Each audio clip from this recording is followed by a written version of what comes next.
আসসালামু আলাইকুম। গতকাল 5টা সাড়ে 5টার দিকে আগুন লাগে করাইলের অবস্থা ভয়ানক অবস্থা।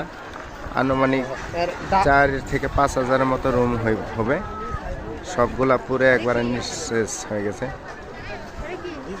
3তলা 4তলা রুম, প্রত্যেকটা রুম ছিল 3তলা 2তলা বাসা ছিল। সবগুলা বাসার পরিস্থিতি ছিল আপনাকে যদি দেখাই, এরকম প্রত্যেকটা বাসা ছিল এরকম। এখন প্রত্যেকটা বাসা পুরে এখন এই যে মাটির সাথে মিশে গেছে।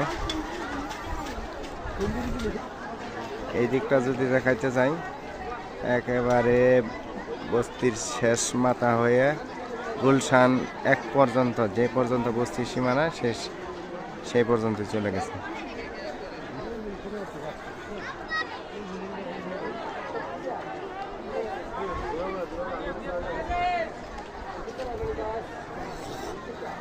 প্রত্যেকটা বাসা পুরো এরকম ছাই হয়ে গেছে।